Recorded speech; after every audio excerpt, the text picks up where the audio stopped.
Hola amigos de Soluciones Contables y Financieras. El día de hoy tocaremos el tema de principios de contabilidad generalmente aceptados, también conocidos por sus siglas PCGA. ¿Qué es un principio? En una forma simple es una regla o regla general adoptada para servir como una guía de una acción. En nuestro caso, en contabilidad, son reglas generales que se regulan o dirigen los criterios para realizar la contabilidad de una empresa. Y estas, bueno, generalmente son 15, como ustedes pueden ver en las diapositivas. La equidad. La equidad es un principio que debe aplicar el contador en todo momento y es la igualdad entre el trato de todos los que intervienen en una operación, ya sea el empresario, la SUNAT o la SMV, la Superintendencia de Mercado de Valores. Este principio nos quiere decir que el contador debe ser justo con el empresario y con la SUNAT. No tiene que velar más por el empresario o mucho más por la SUNAT, sino tiene que ser justo al momento de llevar la contabilidad de una empresa. El segundo principio es la partida doble.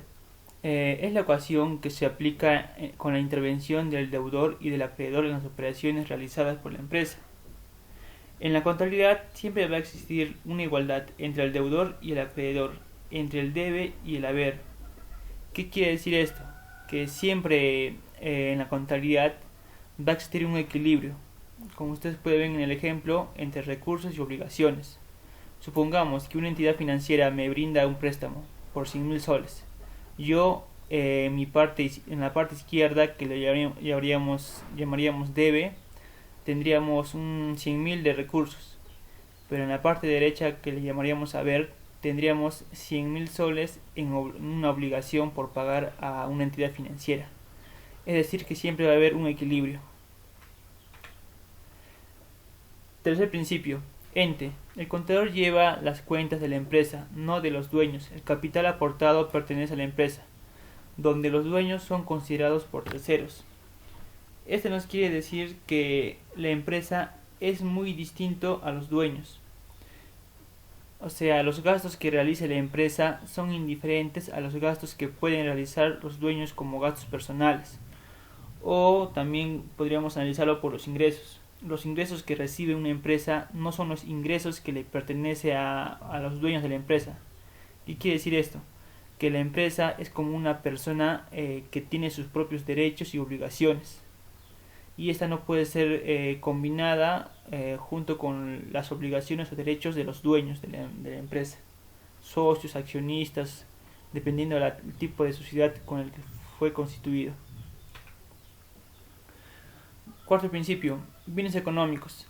Estos son los bienes materiales e inmateriales que posee el valor económico de la empresa. Se titulan en el lenguaje contable como activos. Es todo aquello que le pertenece a la empresa, que puede ser tangible o intangible. Tangible vemos las maquinarias, computadoras, herramientas. Intangible son aquellos que no se puede tocar, como un software, una patente, un know-how, entre otros. Quinto, la moneda como un denominador. Es la representación monetaria del país. Todos los acontecimientos económicos se registran en los libros de contabilidad en términos monetarios. Esto nos dice que para poder llevar la contabilidad, todo hecho o suceso que sucede en la empresa debe ser registrado en los libros contables en términos monetarios. Eso depende del tipo de moneda de cada país. En el caso del Perú, nosotros tenemos como moneda el sol. Si por A o B la empresa tiene que realizar un movimiento, una transacción que implica dólares, una transacción en dólares, la contabilidad convierte esa transacción en dólares en soles, para que así pueda ser expresado en la información financiera. Sexto principio, empresa en marcha. Es cuando la empresa es reconocida para su funcionamiento. Acá se tiene que realizar a la empresa una valoración interna y externa sobre la contabilidad, la continuidad de sus operaciones en el mercado empresarial. ¿Qué quiere decir esto? Que se analiza si la empresa, según el mercado, está en condiciones óptimas para seguir operando o si no está en condiciones óptimas. Séptimo principio, la evaluación de costos. El principio es el precio de compra o de producción de los bienes. Las cosas de valor, derechos de propiedad tangible o intangible de una empresa se conoce con el nombre de activos. Los activos se registran al precio que se pagó por adquirirlos. Los activos están a precio de costo. Puede hacer a estos los ajustes que crean necesarios para que reflejen valores actuales. Este principio nos indica que toda compra que realiza una empresa tiene que ser evaluado a su costo de adquisición, costo de producción o costo de evaluación. Indica que todo aquello que esté relacionado al activo, al bien o a lo que se va a producir vendría a ser el costo de producción. Periodo. Este octavo principio nos dice que es el lapso de tiempo en que se mide la gestión económica. Por lo general es de un año. La finalidad es para conocer los resultados, utilidad o pérdida de las operaciones y situación económica financiera de la empresa y verificar los cambios habidos en los 12 meses. Como ya lo he mencionado, usualmente este periodo es de un año, pero algunas empresas que cotizan en bolsa suelen brindar información económica por un periodo de 3 meses. El noveno principio es el devengado. El devengado se refiere a los derechos y obligaciones que habrán de vencer en su fecha normal del ejercicio y o posterior al cierre del periodo económico. Ingresos, costos, gastos diferidos que tiene que ser regularizados al cierre del periodo, teniendo en cuenta el tiempo, ya sea corto o largo plazo. Acá un ejemplo claro de este principio es el gasto por alquiler.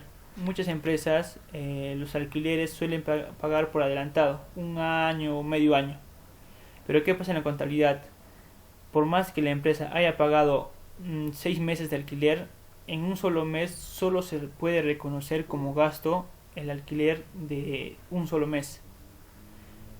Conforme pasa el tiempo se va reconociendo los alquileres de los siguientes meses. Otro ejemplo es en caso de los ingresos, que una empresa otorgue un servicio al cliente, pero el cliente al inicio del servicio le pagó por completo. En ese momento la empresa no puede reconocer como un ingreso. ¿Por qué? Porque el servicio aún no se ha completado. La empresa va a reconocer como un ingreso recién después de que se acabe o se termine el servicio. Y por relación, tanto ingreso-costo, automáticamente se reconoce también el costo de ese servicio brindado. Eso vendría a ser el devengado. Décimo principio, que es la objetividad, donde los cambios habidos en los activos o pasivos se deben medir objetivamente en términos monetarios. Un ejemplo claro podríamos hacer cuando un bien, una maquinaria sufre un deterioro, la cual este bien debe ser analizado, evaluado a su costo razonable, a su valor razonable que está en el mercado, para objetos de presentación en los estados financieros. Décimo principio, que es la realización. El registro debe ser efectuado a la realización de la operación, es decir, la realización ocurre cuando las mercancías o servicios se suministran a los clientes a cambio de efectivo o de algún otro valor. Un ejemplo claro podríamos decir que cuando una empresa va a vender mercadería, nosotros al momento de vender emitimos una nota de salida de almacén, y esa nota de salida es suficientemente un documento válido para hacer un registro en la contabilidad de la salida de mercadería, y no esperar hasta que la empresa emita recién la factura de venta y registrar la salida de almacén. Después tenemos la prudencia, también llamado como criterio conservador. Es cuando se debe elegir entre dos valores, se debe tomar en cuenta al más bajo. La uniformidad. Los principios optados deben ser los mismos de un periodo a otro. Si una empresa hace frecuentes cambios en la manera de manejar en sus registros contables determinado tipo de operaciones, se le dificultará en demasía la comparación de cifras contables en su periodo con las de otro. Esto nos dice que la empresa debe optar, políticas contables, en la cual exprese una forma de evaluar determinado suceso o determinado hecho. En el caso de las maquinarias, si ciertas maquinarias tienen una similitud en la operatividad, entonces estas maquinarias deben ser evaluadas o deben ser depreciadas por un mismo método.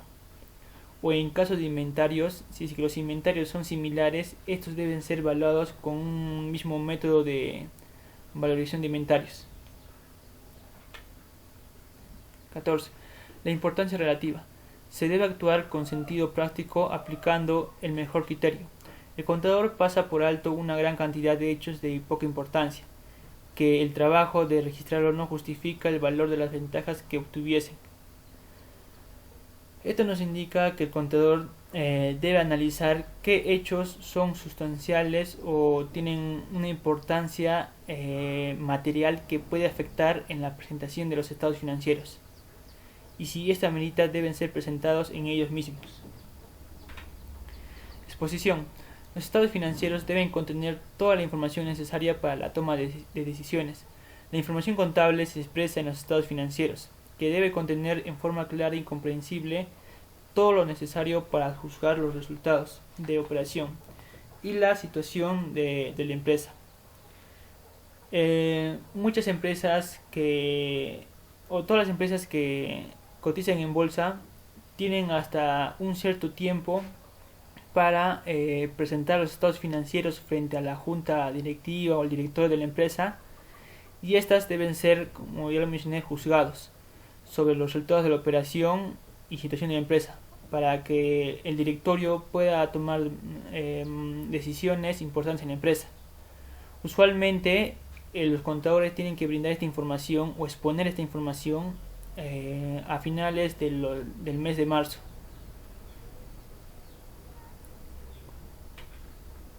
Bueno, eso sería todo por el día de hoy. Gracias, les invito a que se suscriban al canal de YouTube, a la página de Facebook, y comenten algunos temas que quisieran que hable en el futuro.